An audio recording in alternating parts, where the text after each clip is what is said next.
back to school. What are we calling it, Ben? What's the the brand?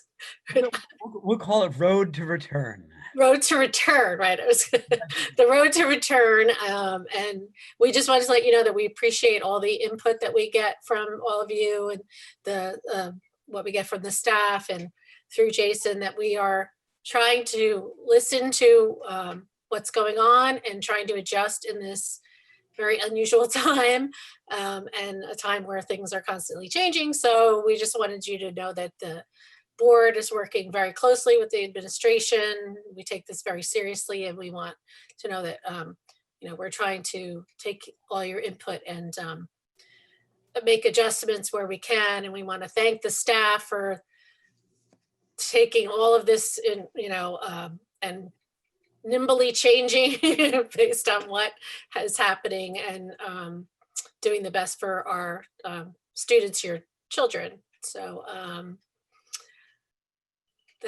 are we ready, Jay? Yeah, you're muted. I do that once a meeting, and so I've had my turn. So I made you the host, Mrs. Cahill. I just want to echo a couple of things that you said, that all of the teachers, we issued them a challenge to respond to a lot of concerns, and they've risen to that challenge yet again. And it's not easy. This is not easy teaching. It's not an easy environment for anybody. And so we really do appreciate that. And I will say, Valley View teachers, kind of worked individually, and the setup at the elementary school is a little bit different. So, they all worked hard to revamp their schedules and make sure that we were offering the best that we can to our students. I will also say, though, at Wood Glen, it's a little bit bigger challenge because there's a lot more interaction and interplay between different grade levels and different sections, especially when you're talking about special area teachers. And, I will fully admit that, we kind of came to the special area teachers with a challenge, and they are the ones that really developed a lot of the logistics of what we're going to talk to you about tonight. So there's no way we could have done that administratively without their support and their assistance. So I will get, because I see that he's here, I'll give a specific shout out to Mr. Kursar, who is kind of the unsung scheduling guru of the district. So whenever I have a scheduling challenge that I can't figure out, I go running down the hallway to Larry, and he usually does it much faster than I could have ever dreamed of getting it done. So I echo that, and I appreciate also the support of the board in helping me, kind of put all these pieces together for tonight and for beyond. So with that, we'll get started. Mrs. Cahill, you want to share your screen? Yes, I'm just trying to figure out which thing. I think I'm going to share this. Let's see if this works. So does that look right? Am I sharing the right thing? It does. Okay, good. There you go. Make it bigger. Is that big enough? So this is something that we already, Jason already sent out to you, but in case you haven't been able to look at it, we just wanted to quickly review it for everyone, and then we're going to spend most of the time answering questions. Jason talking to you about the plan. So what we've done is we've updated the plan, and as we said from the beginning, way in the beginning when we first started all virtual, that we would adjust as we go, and as we see things changing, we learn what's going to be better. And so we are trying to follow through with that commitment to constantly look at what's going on and adjust. So that was the latest plan that we sent out. And so what we did is we worked on Wednesdays, but by working on Wednesdays, we worked on the rest of the week. So we're looking at this schedule and adjusting to try to get to cover a little more content and to give the kids, to have them be occupied longer during the day. Now, everybody's class has been different. The two schools are different. So we know for some parents, you may already have been having a full day and everything's great, which is wonderful. But that wasn't the experience for everyone. So we're looking at how Jason and the principals looked at how things could be adjusted in the schedule to make sure all the kids are getting what they need. So in this packet, we gave you some sample schedules. These are samples. So what is exactly in here may change depending on what week it is or which teacher. And we broke it up into 4 different sections. We have Valley View. So we did 2 schedules for Valley View and 2 for Wood Glen. This one is for a day when the school is totally remote. So the day still begins at 9 at Valley View, the teaching, and we're trying to have them run what would have been normally if they were in school. I mean, kids used to be in school till about 2:30 or 3 o'clock. So we're working on trying to make it more like normal.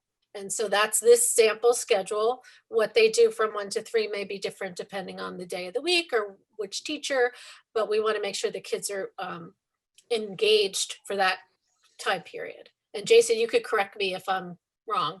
No, and I think, but I think I'll, if I can, I'm going to interrupt there and just say, you know, these changes, whether you're talking about Wood Glen or Valley View, whether you're talking about Wednesday or days when we're fully remote, or days when we have in-person learning for at least some of our students, the changes are about student engagement with their teachers. It is not about piling on more work. That's not our goal. It's never been our goal. It's about the interaction and the time that kids are able to spend engaging with their teachers, even if that is electronically. It's still our goal to have them connected to the adults as much as we possibly can.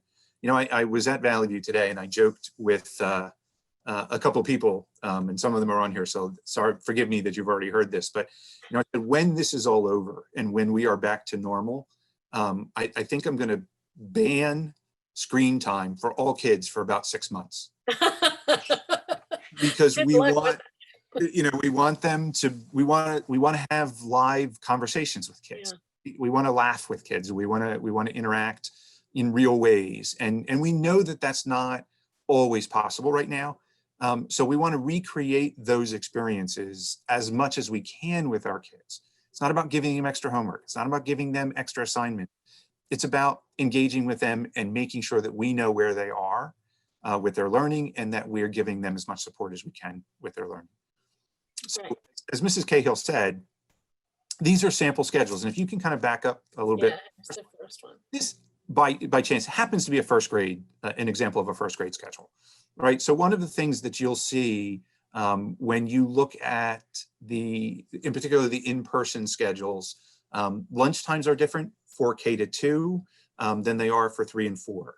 At Wood Glen, there's one lunchtime everybody has at 12:40. That's a little different at Valley View. We for a lot of logistical reasons, obviously, there's more involved in making sure that younger students are able to eat their lunches and things like that. So we split that out. But the schedule that's in front of you right now is a fully remote schedule. It happens to be a first grade example. If you looked at a 3rd grade example or a 4th grade example, they may look different. And as a matter of fact, the in-person schedule, the next one that you'll see, is actually a 3rd, 4th grade example of what their day looks like.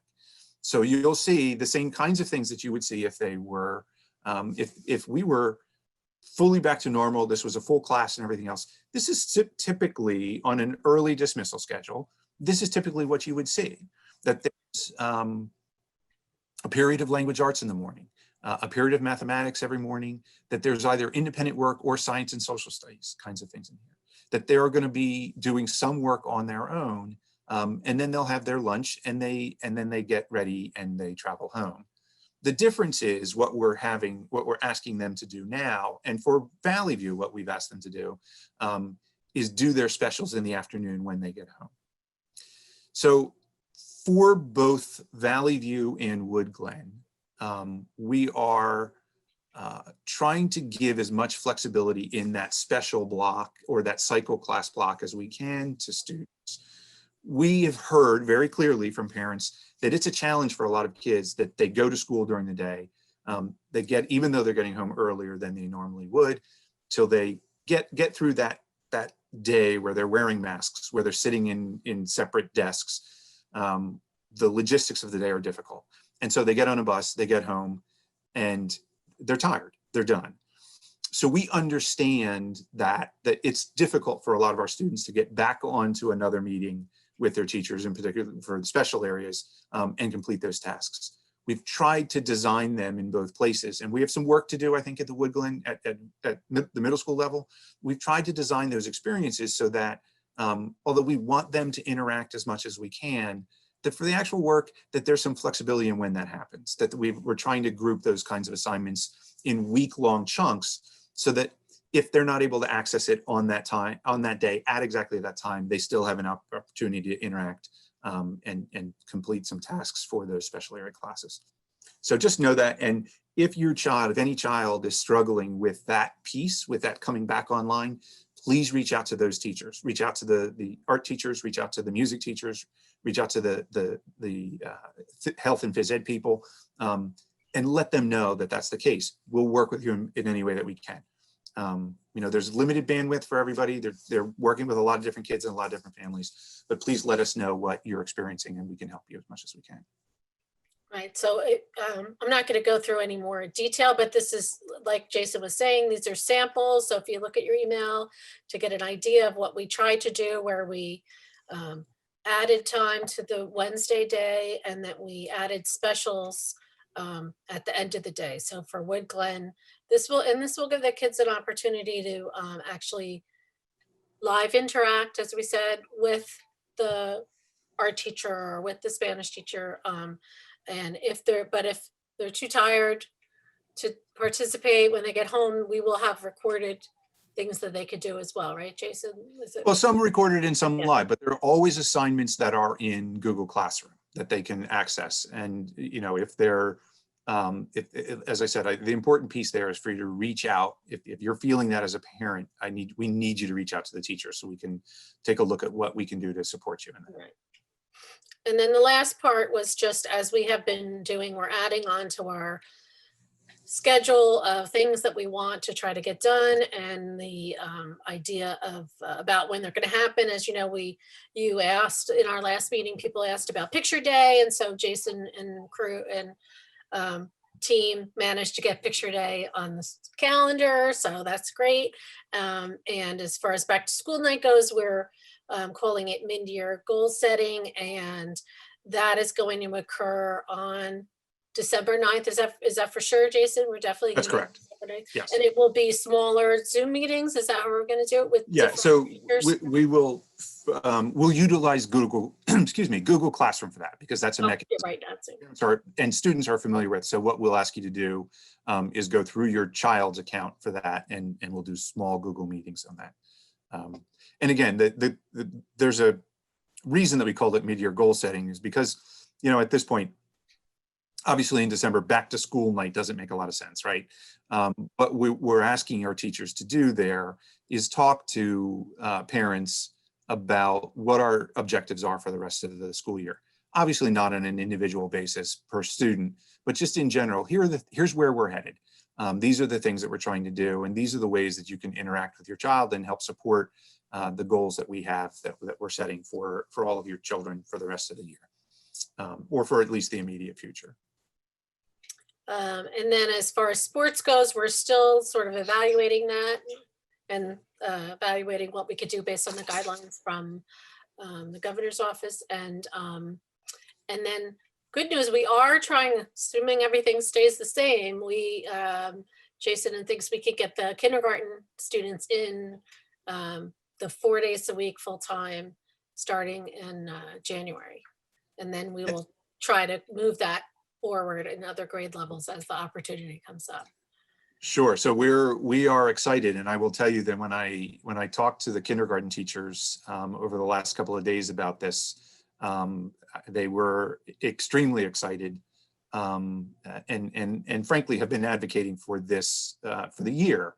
We needed to make sure that we could do what we were doing well and right, but I think everybody recognizes statewide, nationwide, worldwide, that our youngest children need the most intensive education experiences first. And so we are on track to be able to bring kindergarten students back 4 days a week, starting after the holiday break. Here's what I will say, that that's not without difficulties. And I think one of the biggest challenges to that is the fact that it may mean, I'm not saying, let me correct myself. It will mean that some students will need to change homerooms. So we're going to reach out to some parents. We're going to work with the kindergarten teachers in particular over the next few days to really take a look at those students who we feel would do well with the transition, those students who we really feel would struggle with the transition, and we'll reach out to parents to talk about that. What I will say is that when we looked at the total picture, even though we don't like to transition kids from one teacher to another once the school year has started, the benefit of a doubled amount of time in school, in person, outweighs the downside of that for the vast majority of our students. We're going to be cognizant of which students really wouldn't benefit from that. But that's our goal. And I think I don't see any reason why we can't get there. And as Mrs. Cahill said, once we do that, we're going to continue to look at first grade and second grade and beyond. And we'll do as much as we can, as much as space allows in our buildings. So we'll continue to move forward with that. I think that was it. This is really a repeat of what we've already talked about. There's nothing new on here. So I'm going to stop sharing, Jason, so you can, unless you want me to keep this up for any purpose right now, but no, I think it's, we can stop the share, and then, certainly this has been posted, on a couple different places. It was emailed to everybody. So if there's any, if there are anybody else that specifically has questions, I certainly would be happy to answer them. But again, look for, in particular for Valley View, Wednesday schedules look different every week, depending on where the teachers are in the curriculum, what they're doing with the kids, what they've gotten accomplished, what they haven't gotten to yet. So please look for individual information on the Google Classroom from your child's teacher. That's the best place to get up-to-date, accurate information about what's happening in your child's classroom, because the teachers produce that live in real time as they progress through the week. okay, thanks. So there's only, I know, as Mrs. Cahill said, we want to spend the vast majority of our time answering questions tonight and getting questions from all of you. There is one other thing that I just want to point out, because it's been in the news, and there's been a lot of news today, as a matter of fact, about this. And I just wanted to talk about that a little bit. I also sent to you, and I have a copy of it here, that from the health department, from the New Jersey Department of Health, about COVID specifically, and about protocols and warning levels, et cetera. So the health department, the state of New Jersey, did increase the threat level, the risk level related to COVID in Hunterdon County and in most of the state, quite frankly, from yellow, which is a moderate risk, to orange, which is high risk. Let me be clear. That does not mean that schools are closing. It's not a mandate. It's not part of the recommendation at this point. It's a recommendation that you monitor. It's a recommendation that you look at it, but it is not a mandate to close. And it is not our intention to close. We have been, I think, and I'll knock on wood, we've been successful so far in not having a spread of infection in our buildings. I would like to think that part of that is due to the fact that we were very conservative at the beginning of the year in making sure that our ventilation systems were working, that we had everything in place. I know that it frustrated me. I know it frustrated everybody else, but I'd like to think that that is at least part of the reason why we've been able to keep people relatively healthy. Here is what that does mean, though. And that if you looked at this document, I would, if you are not doing it now necessarily, but if you get a chance to look at it later, page 13 of that document specifically talks about protocols for exclusions for people if there is an exposure. I'm not going to read into all of it tonight. There, I can answer questions about it, but it's in this document. But I will generally say that if there is a known exposure, when we are in this higher risk category, the health department, who's still the entity that does contact tracing and advises us on protocols, casts a much wider net of exposure and interaction when they do contact tracing. They also have a much lower threshold for what they define as close contact. Here's what that functionally means. That is that if there is a known case in a particular classroom, it is far more likely that entire class will be quarantined for a period of 14 days. It's not a guarantee, but it is highly likely that that will happen. So I just want to point that out. We're advised to be, from the nurses' offices, to be much more conservative with sending children home if they exhibit symptoms, and following those protocols. So it doesn't change the status of schools, but it does make the logistics more difficult, because the contact tracing is going to include more children, and it's going to be much more conservative in the calls that they make about closing individual classrooms down for a period of time. The other thing that it does, because the infection rate has increased in Hunterdon County, not specifically in schools, but across the county in general, contact tracing takes longer. We're talking about more people. We're talking about more kids, more students, more adults, and so it doesn't happen as quickly.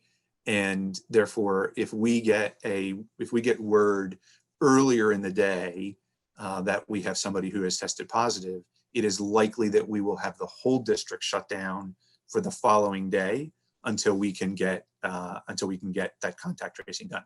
When I say shut down, please remember that I mean working fully remotely. It's not that we will close and just not have anything. We'll go to a remote schedule for that next day. They used to be able to get that done. You know, if we found out 7 o'clock at night or a little bit later, we would get that done. Now that's as early as 5 o'clock. If we find that out, we have to close for the next day. Okay. So with that, Mr. Damiano or Mrs. Cahill, unless I missed something, we can open it up to questions. So the one question that did come up, and I hope I'm being loud enough. If I'm not, please, there was a comment to me to be closer to the microphone, so I apologize. The other question that we did get was, when does the modified schedule where kids have specials in the afternoon at Wood Glen start? I said December 2nd on the chart, which is the Wednesday, but we are ready to go on Monday the 30th. So we're going to start implementing that on Monday the 30th. We would just ask for your patience, as there may be a couple bumps in the road for the first couple of days as we work through that schedule. It's one thing to do everything on paper. It's another thing to run it live and make sure all the pieces are in the right place. So we appreciate that. I think it's important to, just in case people didn't read this, to reiterate that if you drop off at Wood Glen in the morning, the drop off is now moved to 8:15, and we needed to do that to make this work, right, Jason? So yes, thank you. So the drop. We need to send out like a big message to everybody. 8:15. We will send that out multiple times between now and the 30th. I promise.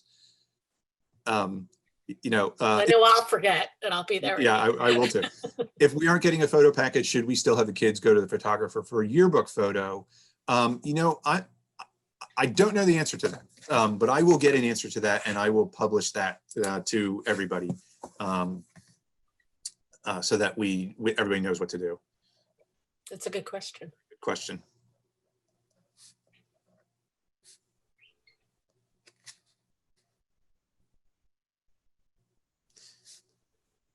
So let me go back, Mrs. Balzer, I'll open it up to you in just a second. Let me just go back to the previous question. For specials, are they both days at 2:15 for my child in school days? Yes, that's a consistent, the time is consistent across the board for schedules. Mrs. Balzer, if you want to unmute, you're welcome to ask your question. Hi, yeah. First of all, I want to thank you for having this meeting. I think this was a meeting that most of us as parents have been yearning for since the summer. So thank you for doing this. I think it's great. But I had a couple questions. One, I was wondering, what is the basis for the movement towards more grades? So let's cross our fingers, kindergarten can get in there 4 days starting January 4th, hopefully. What are we looking at in order to move more grades in? And are we gonna do like kindergarten in Valley View and look at 5th grade for Wood Glen and have, that's kind of my question. How is that gonna look, maybe possibly? So we're looking at every grade. The biggest stumbling block for us to do that is still that requirement that we have social distancing. So we can push What I did an analysis. I didn't get beyond fourth grade, to be honest with you. So I got finished with Valley View, where the numbers are close to working for most of the grade levels at Valley View in terms of bringing kids back more often. However, there are a couple of assumptions that underpin that statement, and that the number one assumption is that those students who are currently who have currently selected to be fully remote stay fully remote, because once, you know, we did ask the initial question of kind of why you would want to be fully remote. There's a portion, you know, if there are 100 students, there aren't, but just make the numbers easy. If there are 100 students who right now are fully remote, there's probably 20 to 30 of those students who have made that selection because they're concerned about infection, they're concerned about safety. They've, you know, people in their family, in their immediate household who are compromised in one way or another. And so it was a health decision for them. And so those students, we would assume, are probably going to stay in that fully remote status. There are a lot of other students and parents and families who made that decision based on the fact that it was a 2-day-a-week in-person schedule. And we fully understand that if you're juggling work and childcare and all of the factors that we all juggle, that's a tremendously difficult schedule. So there's a portion of the population that said, we're going to be fully remote because we can't bounce back and forth that way. Our assumption is that if all of a sudden that's not the case, that a number of those students may choose to come back into school in-person learning. And so that presents a secondary challenge for us, where I can do numbers based on what I have in person right now. I know what capacity I have in my classrooms, capacity I have in some of my alternate spaces. But once you start to reintroduce other students into that, the numbers don't work as well. So those are the kinds of things that we need to work through. We need to look at our physical space. Can we add additional desks and still maintain the distancing? We do have shields on our desks, the plexiglass shields on most of them. And so that allows us wiggle room in that, but there's still an outer limit to what we can do there. So it's really based on, we're looking at every grade level, but it's really based on numbers. So if there's a particular grade level where we can do that and we can move forward with that, we will continue to do that. I hope I answered your question. I think we have we have another question in the chat, Jason. So previously the specials for Woodland were only on Wednesdays. How many days will they be moving forward? So the vast majority of the specials at Woodland will be on Monday, Tuesday, Thursday, and Friday. There are some things that happen on Wednesday. It's things like careers and financial literacy. And I know that Mr. Cursar and Ms. Naples are working throughout the whole week to intersperse music lessons, instrumental music lessons and vocal music lessons. Chorus is also on Wednesday if your child's involved in that. So it's a combination of things, but most of the cycle classes or specials at Woodland are Monday, Tuesday, Thursday, Friday. So more. Much more, yes.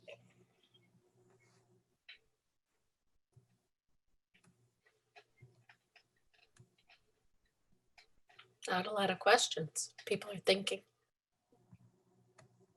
Go ahead, Erica. Just keep your mic open.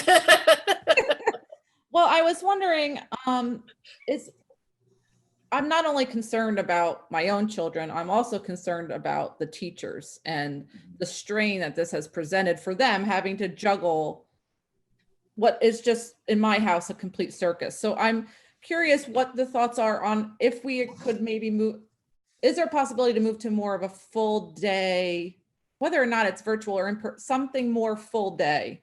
Is that a possibility at all? I didn't know if that would help ease some of the burden. I don't know what would ease their burden. I can't even imagine doing their job right now, but yeah, is that a possibility? Yeah, so look, let me echo what you've said. It is a tremendous challenge. I'm married to a teacher who's on Google Meets right now with parents doing parent-teacher conferences, right?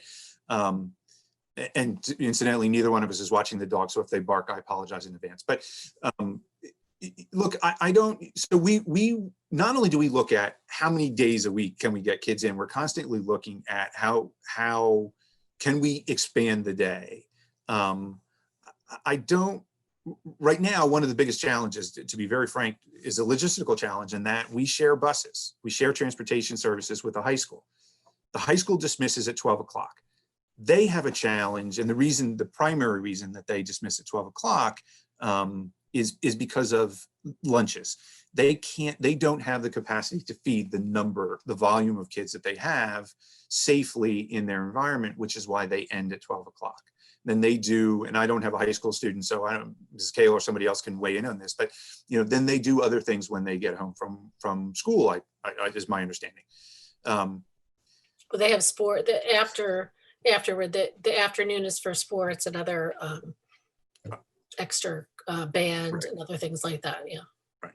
So the way our contracts read with our transportation companies, with our bus companies, is that there's an amount of time that's an allowance between when they do that high school run, that 12 o'clock run, and when they do our afternoon runs. If we exceed a certain amount of time, so if we were to push our ending time back to the 3 o'clock, our normal dismissal time under normal circumstances, that there is a significant surcharge because then they're considering it a separate, an additional bus run. Our buses, the total of our buses for the year is about $500,000. There's it wouldn't be $500,000 extra, but it would be significantly more if we were able to do that. What we're trying to do, and we did get that question, that specific question recently, we're trying to get that actual number nailed down from the bus company. I will tell you that it's several $100,000. So that's a challenge. The transportation piece is part of why we're not able to go to that full day. I think it's important everybody knows. I mean, we're working within this. We originally thought we'd be able to do our own day and go to 3 o'clock, and that really prohibited us from being able to do a full day. So that we have to work within that parameter right there, is that we can't run the buses at a different time, which stinks. So the next one in line, Mrs. Springer, you had a question, please. Go ahead. Hi. Yes, just regarding the specials at Valley View, is there any way that the teachers can post them either the morning of or, in advance? Because what I find is we're ready to go. On the days we're home, we're ready to go. Math ends at 1 o'clock and we want to move on to our special, and we end up having to wait a half hour. And then sometimes it doesn't happen. And I know the teachers say you have a whole week to do it, but the reality is we don't have a whole week to do it because every day you have another special, and there's no way in heck I'm bringing that Chromebook out on Saturday or Sunday to do a special. So I don't know. I know the special teachers are very involved in dismissals and all of that. But if there's any way that they can post it, being that it's not a live meet anyway, specifically I'm talking about for second grade, but I don't know how the other grades are. That would be really helpful for us at home, or at least for me. Thank you. So I know Mrs. Bell, I can see her on my screen. I don't know if you can, but I know Mrs. Bell is here. So we'll work with the special area teachers to adjust whatever we can to make sure that it logistically flows better for everybody. I don't see an issue with that. We'll just make sure that we kind of get ahead of the schedule for the following week. That makes sense. That would be great. Thank you so much. So and let me just, so when will your child's individual new schedule be given to them? They should be getting that within the next couple of days. We'll make sure that teachers discuss that and send that out on Google Classroom with the students. So for middle school, and that came from a middle school parent, whatever their flow of academic classes is not going to change. So if they have math first period now, they'll have math first, that first block on Wednesday. If they have language arts second period, they'll have it that second block, and so on. The cycle class schedules will make sure that the principals publish that to everybody by the end of, before we leave for Thanksgiving.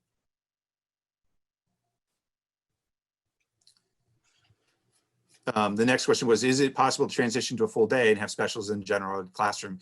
So yeah, that was one of the things that we talked about, that Right now, there are some logistical challenges to that, basically mainly being transportation. But if that's something that we can work out and is something that we can do, we would obviously love to have our kids back full time. But we have to work within, some of these parameters. For students who currently attend the remote learning centers, will this be offered on Wednesday now that the academic classes will be taking place? Right now, no. Right now, Wednesday is being used to deep clean the buildings and to transition between cohorts. We are in the final stages of contracting with an outside service to provide additional custodial support. That should be in place within a couple of days. As soon as that is in place, we'll evaluate all of the cleaning procedures, when we do that, the timing of that.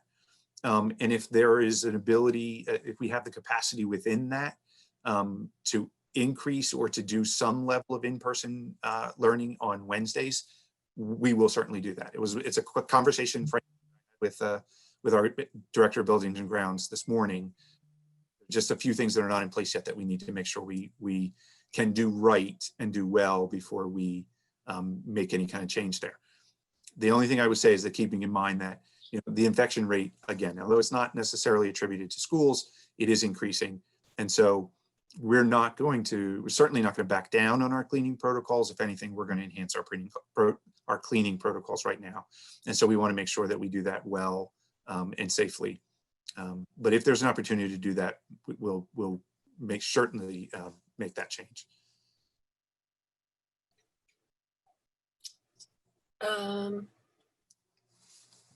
I think Mrs. Lamarca's question is next. Yeah, so if full day is not possible, can special teachers teach in the general ed classroom but following an early dismissal schedule?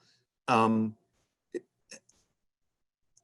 not sure I understand your question, but I will say that we will continue to look at that, the way we deliver specials, in particular at Valley View, to see if there's a better way to do it. But right now, the schedule that we have, the new schedule that we have for Woodland and the new schedule that we have for Valley View is the only way we can do it currently, given the constraint, the other responsibilities that all the special area teachers have over the course of the day. This is the best way we can utilize their talents at this point. Yeah, I'll just add that we didn't want to take away from academic stuff because we actually looked at that. If we went to a half-day schedule, then yeah, you could squeeze everything in, but then we'd end up taking away from academics. So that was something that we didn't think we should entertain. Yeah, we would have to shorten the academic periods in order to do that. And that was not something that we were willing at this time. Mrs. Weldon, you had a question? Hi, I do. Thank you. Thank you so much for hosting this in this format so that we can actually speak to each other. I'm curious about the specials at Woodglen, and it's unclear to me whether there are multiple sections for each class. Like, for example, my 8th grader has financial literacy. So is there more than one financial literacy class happening on Wednesdays? And now will they be all together, all of those students? Hold on one second. Let me get back to my schedules. So they are, so as of now, financial literacy and careers is one section. Okay. So they will be together for those two sections. The other, when I look at, like, for example, the one schedule that when you look at the presentation, the other cycle classes I gave you, I believe I think I did a Monday schedule. So on Monday, there's for 5th grade, there's library and art. For 5th grade, there's library, family living, and so on. So those are split out, but the financial literacy and the careers classes are combined. Okay. Yeah, I just wasn't sure if the class was going from 10 kids to 30 kids then on a Google Meet. They're not, I don't believe that they're separate classes now.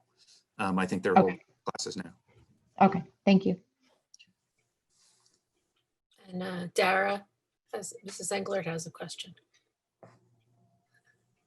Hello. You have to unmute. I know, sorry, it took me a while. Hi, Steph. Okay, so on the specials, I have a couple of questions.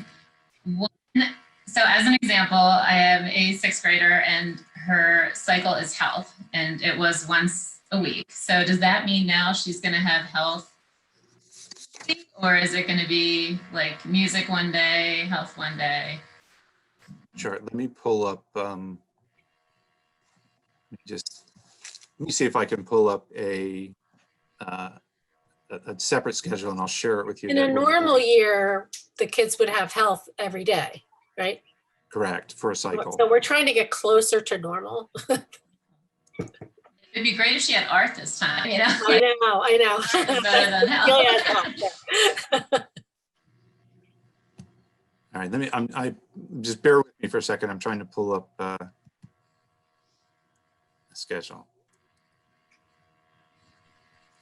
Okay, so you said 6th grade, correct? Mhm. So there is, so the way this schedule is written, on Monday, 6th grade has family living, on Tuesday, library, on Thursday, Spanish, and Friday, art. So So I Tuesday, don't- family living is health, right? I think yeah, that's- family living is out. So I don't, that's Monday. what your child's specific schedule looks like will be sent to them, so they'll know that. They'll either get it through Google Classroom, or we can send it out en masse. But so there is variation over the course of the week, but look for that over the next couple of days. That should explain exactly where they need to be when. Wood Glen, we have a little bit less flexibility than we do at Valley View, but we're still asking the teachers to give flexibility. Again, as I said at the beginning, we know a lot of parents have come back to us and said, it gets really difficult to come back into it at the end of the day. We know that. So we're going to ask for flexibility there, but again, communicate with the teacher if that's a problem. But you should get that schedule over the course of the next couple of days.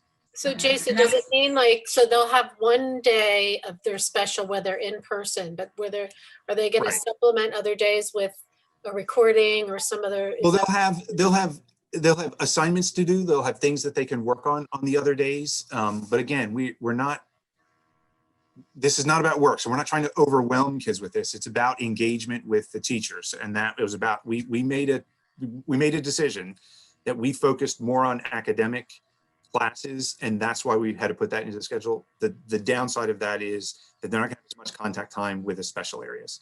But it's still live question, which is why we wanted to, live interaction, which is how we wanted to do it. Does that make sense? Other part, which I think you're saying to reach out to the teachers, but my child's on fully remote. So Okay. like that, it'll be hard for her to have like that long break every day and then go back on, because she'll just feel like her day is like super long without having like lunch or travel. Okay. So there will be that option to possibly start the special like right at the end of the normal day, or? So I don't, let me work with the teachers and get an answer to that for you. Okay. There will be an opportunity for them to do some of the work, but I don't know that it will be, the teachers aren't available live at that time. So it can't be a Okay. live. with the Only if teacher. it's recorded.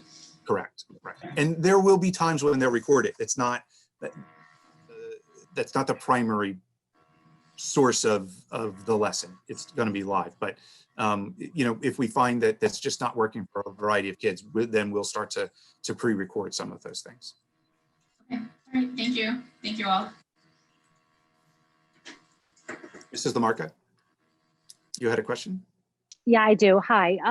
Is there any way that we could do a survey asking parents whether or not they want their children back in school, and do it more on like a marking period basis? I understand that people leave the state and they have to follow quarantine, but so that the numbers are more solid for what we know of what people would go back into the school, like per marking period. Yeah. Let me just, yes, Mrs. Lamarca, one of the things that we need to do in order to make sure that other than kindergarten, right? Because kindergarten, I know regardless of who's fully remote, who's not in kindergarten, we can make that work because of because of other logistical factors that we have in kindergarten and just our overall number. Beyond that, yes, one of the things that we have to do is say to parents, listen, if we're able to get your child's grade level back in more often,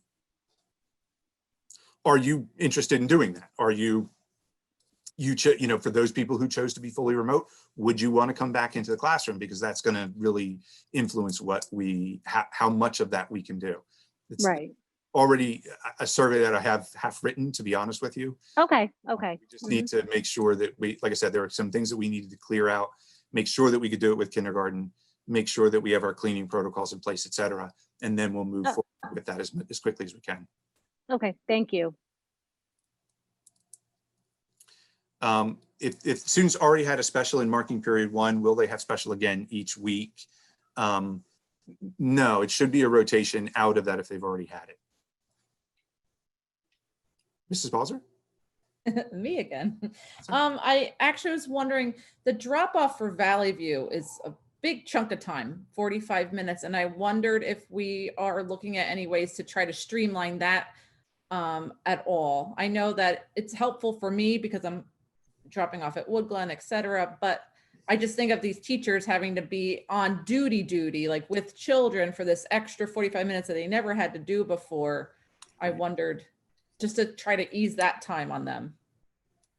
Yeah, I mean, so look, we designed those procedures initially based on a couple of things. I mean, based on keeping distance between cars and kids and buses, obviously, right, for safety. And to be very honest with you, a big part of that that time frame and the start time at 8 o'clock was really because we were responding to a need for parents to go to work, and we were trying to accommodate families that we know how difficult it is. And so, yes, I mean, we can reevaluate that if that's something, and that would be to Mrs. Lamarca's point before, that's something that we're going to need to survey parents about. You know, if that's something, you know, if people still need that, we may be able to figure out a different way to meet that need, still maintaining, you know, not mixing cohorts and social distancing and all of those things. But we have a fair number of kids. You know, we just, because of parent conferences today at Valley View, we had to hold the kids kind of out in the hallway, right, rather than putting them into the classroom when they started to arrive at 8 o'clock. And over the last couple of days, Mrs. Bell and I asked the teachers to give us submit the numbers of those kids that generally come in at 8 o'clock or between 8 and 8:45. And it was, you know, look, the buildings are kind of odd right now because when you look around the building, we're used to seeing them full. So right now they're not. And so it's hard to get, unless you actually collect those numbers, it's hard to gauge. It looked to us like it was a very, very low number of students. When we actually collected the numbers, it was a lot more than we thought that are coming in at 8 o'clock. Now, some grade levels, in some classrooms, it's 2 students. At other grade levels, it's 8 students that come in or 6 students that come in at 8 o'clock.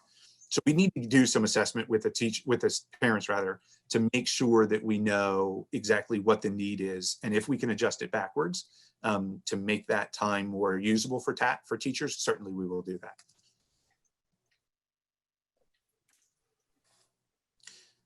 that. So the question is, will the pre-K program have a chance at opening this year? I would love to say yes. I do not see a path towards doing that at this point. One of the things that we talked about today, and I'm going to send some information specifically to the preschool parents within the next week or so about all of this, but one of the things conversations I did have today with our business administrator, with our preschool teacher, Mrs. Hull, one of our preschool teachers, with the kindergarten teachers and with a number of other teachers, is that we know, and the board committee has talked about this as well, we know no matter, even if we were able to magically fully open up tomorrow, we know that there's a lot of time and interaction that has been missed for preschool, for everybody. And so one of the things that we're working towards and working on right now is some type of summer program next summer that is live, first of all, and that is available to general students, to general preschoolers, to all students. We'd love to be able to do it at all grade levels. So we're working towards that. The other thing that we are looking to do is, if we're able to use those Wednesdays, that in spring, as we get closer to the end of the school year, that we would like to do some sort of a program where we reintroduce our preschoolers to the building on a Wednesday. And in particular, those students who will be entering, those current preschool students who will be entering kindergarten next year, to really ramp up and get them back ready to the extent that we're able. It breaks my heart to not be able to bring preschoolers back in this year. I just don't at this point see that we can do it.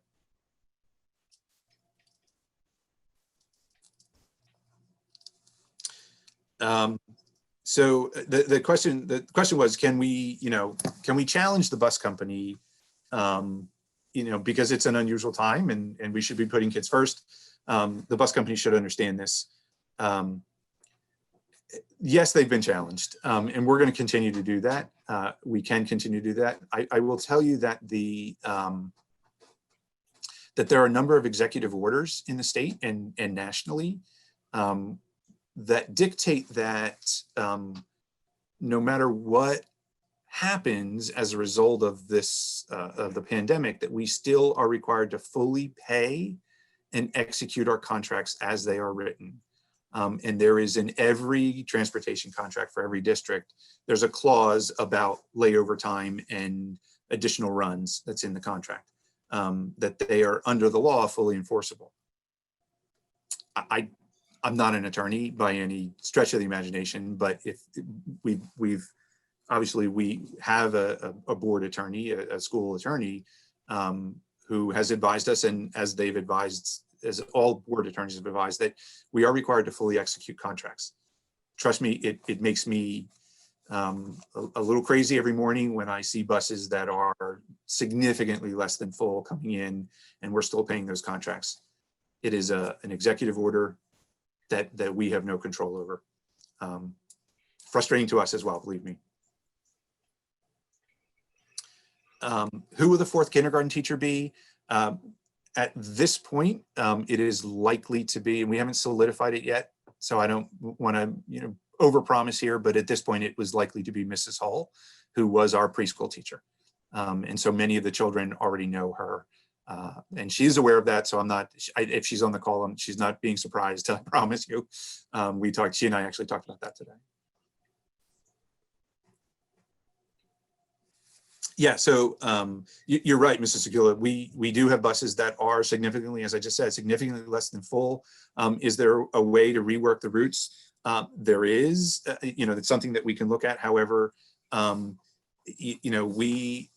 routes, they could become significantly longer, and it doesn't take away our commitment to still paying for all of those buses. So even if I could say, look, I have 14 buses and I can realistically get our kids on 7, we still have that obligation. It doesn't change that.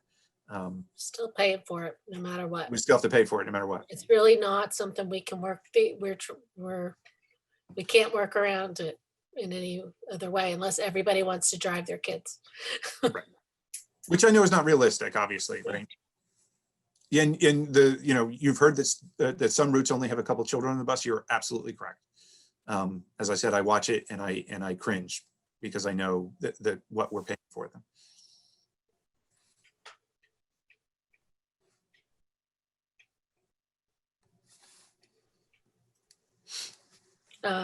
I think Mrs. Kramer's question was similar about the buses. Yeah, did I miss one? I apologize. Oh, I guess maybe she privately sent this to me. That was probably a mistake. It's the same story. A bus, I think she said that she's got a bus that comes in front of her house and drops off, and she never signed them up to take the bus. She signed them up to drive both ways, should this be happening. So yeah, I mean, we have to, if there is an emergency evacuation, we have to have, and we're offsite, and we have to do what is all called our reunification plan. All students have to have a seat on a bus, no matter what, whether you choose to drive them or not, they still have to have a seat. Now, it doesn't mean that, you know, if we know for a fact that you're not taking advantage of that on a regular basis, that bus doesn't necessarily have to stop at your house. And if you want to send me an email about that, I'll double check that with the bus company to make sure they have that information. But every student in the district has to be routed on a bus, because if we have to evacuate and we have to reunify, one of the ways that we would possibly do that is that we would run every bus route home. We would not allow parent pickups. We would drive all of the students home, and we would put staff members on each bus to communicate, to physically hand off each student to a parent at the end of the day. For those of you, many of you probably were not here at the time, but a number of years ago, we did that when we had a bomb threat at Woodland. And we're probably 7 years ago at this point. And that's how we did that handoff. We did at that point allow parent pickups, but for those students who went on the bus, we had a staff member physically hand them off to each parent. It's an accountability piece in an emergency situation, but everybody has to be routed.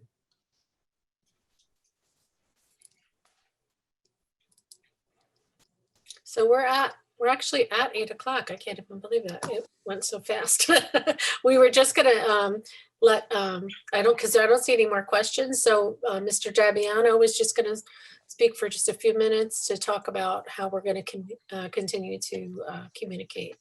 Yes, so in the spirit of sharing out information in as many platforms as possible to reach as many of you as possible in as convenient and accessible as a format as possible, we created lebtwphealth.org. Now, this is a mouthful. You've got a mirror image showing up. Oh, okay. I'll turn it upside down. There we go. With our most recent updates as presented this evening, our committee has reworked the content on the site to ensure that you all have at a glance the most up-to-date information that we have from the administration, from the state, and from the county. And more importantly, rather than having to remember lebtwphealth.org, we've got a new site address, which is wildcatstrong.org. Wildcatstrong.org. We've included in the update a dashboard that lets you know where our district stands and sits on the COVID-19 risk matrix scale, as well as active cases in our schools, no names, obviously. As well as the most recent documents as presented tonight, resources and salient updates to help all of us stay as connected as possible and to help us navigate this constantly evolving, revolving, devolving landscape that we find ourselves all in. So check it out, wildcatstrong.org. I will Put it be in the chat to everyone. So yeah. Oh, thank you. Yes, and we'll also be posting that to Facebook as well. I just wanted to update everybody first before we, put it out on social media. And of course, always open to suggestions how it can be more effective for all of you. So there's a contact form that will go right to me, and then we will address any of your questions, concerns, priorities. It's a work in progress. So we want to do as much as we can to continue to communicate as clearly and in as many formats as possible. So check it out, wildcatstrong.org. Thanks. And I will, just as a takeaway, thank you everybody for participating tonight. I'll get a question, some of the questions that came up tonight that I couldn't answer, I'll get them answered. So I'll get an answer on the yearbook photos and the intersection between regular school pictures. We'll talk to the special area teachers at Valley View about the posting, the timing of the posting for the special assignments and classes. And just a general, little bit more clarity on Wood Glen special schedules and who's when and where and things like that. And so I'll make sure that that goes out to everybody. And then look for a couple of surveys about returning, surveys about, you know, a number of things related to getting more students back into school. And Jason, Erica asked about how often we will be have these. How'd you do that? That's good, Ben. If we'll be having more, and I know that we locked out at 100, so there were other people that will want to participate. So you'll be sending out another Honeywell about the next one.